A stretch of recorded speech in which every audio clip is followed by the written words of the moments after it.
కోట్ల రూపాయలు వెచ్చించి పేదవాడి సొంతింటి కల నెరవేర్చేందుకు ఆ ఇళ్లను నిర్మించారు. అయితే కట్టడం కట్టారు కానీ కేటాయింపులు చేయకపోవడంతో అవి నిరుపయోగంగా మారాయి. ఆగతాయిలకు అడ్డాలుగా మారాయి. తాగుబోతులకు, ప్యాకెట్ రైళ్లకు నిలయంగా మారిన గట్కేసర్ మండలం ప్రతాపసింగారంలో డబుల్ బెడ్రూమ్ ఇళ్లపై ప్రత్యేక కథనం.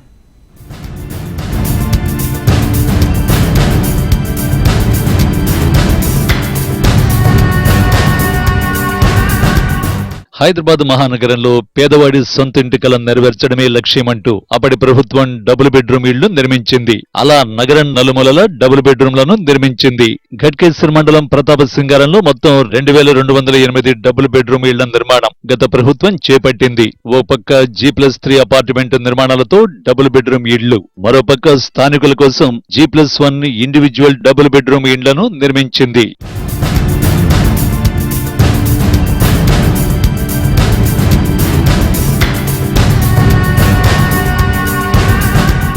గత ప్రభుత్వంలో డిప్యూటీ స్పీకర్ హోదాలో ఉన్న పద్మారావు గౌడ్ ఆధ్వర్యంలో 1100 ఇళ్లను G+3 అపార్ట్మెంట్లోని డబుల్ బెడ్రూమ్ ఇళ్లను 2023 సెప్టెంబర్లో లబ్ధిదారులకు కేటాయించారు. అనంతరం ఎన్నికలు జరగడం, ప్రభుత్వం మారడంతో వాటిని పట్టించుకున్న వారే లేకుండా పోయారు.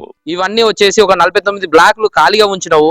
ఈ 49 బ్లాక్లల్లా రోజు తినడము, తాగడం, పొద్దుగాల వచ్చి మొత్తం టిఫిన్లు తీసుకొచ్చుకొని ఈడ దీని మధ్యాహ్నం తాగి రాత్రి బిర్యానీలు తిని పోతుర్రు. అమ్మాయిలను తీసుకొచ్చి జల్సాలు చేయడానికి మీరు డబుల్ బెడ్రూమ్లు కట్టిరా, స్థానికులు కట్టిరా, పేకాట రాయిలు మొత్తం వచ్చి ఇళ్ళనే ఉంటారు. మేము గత ఒక 15-20 రోజుల కింద కూడా నేను కమిషనర్ గారికి కూడా వినయించుకున్నాం.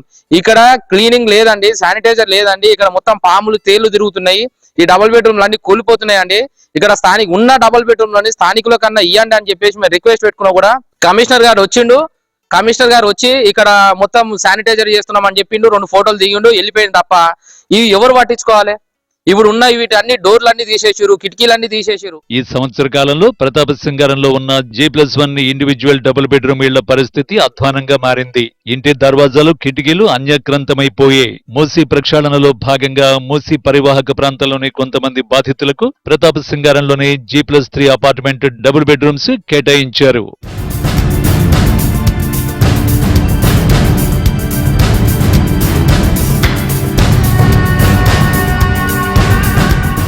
స్థానికులు చెబుతున్న వివరాల ప్రకారం డబుల్ బెడ్రూమ్ ఇళ్లు ఉన్న పరిసర గ్రామాలైన ప్రతాపసింగారం, కాచువాని సింగారం, ముత్తివెల్లిగూడ వంటి గ్రామాలకు కొన్ని ఇళ్లు కేటాయిస్తున్నట్లు గత ప్రభుత్వం చెప్పిందని, కానీ అప్పటి ప్రభుత్వం ఈ గ్రామాల్లో ఉన్న ఇల్లు లేని పేదవారికి ఇళ్లను కేటాయించలేదని స్థానికులు వాపోతున్నారు. డబుల్ బెడ్రూమ్లు చాలా ఉన్నాయి, బయట వాళ్ళకి ఇచ్చారు. మాకు స్థానికంగా మా దగ్గర ఈ ఊర్లో ప్రతాపసింగారంలో గాని, కాచువాని సింగారం గాని, ముత్తివెల్లిగూడ గాని చాలా కుటుంబాలు కిరాయిలకు ఉంటున్నారు, బాధపడుతున్నారు.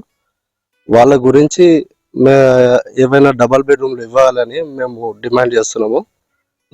ఇవి కొంతమందికి బయట కాన్స్టిట్యున్సీ వాళ్ళకి ఇచ్చారు, ఇప్పుడు మా దగ్గర మాత్రం లోకల్ గా ఇవ్వలేదు. ఇంకా ఇవన్నీ డబల్ బెడ్రూమ్లు అన్ని పడబడి ఉన్నాయి, దొంగల పాలవుతున్నాయి.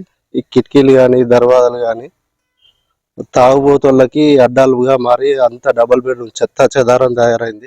డబుల్ బెడ్రూమ్ ఇళ్లలో పరిసరాల్లో పిచ్చి మొక్కలు, మందు సీసాలు, పేకాట కార్డ్స్ ఇలా చెత్త చెదారంతో అధ్వాన స్థితికి చేరుకున్నాయి.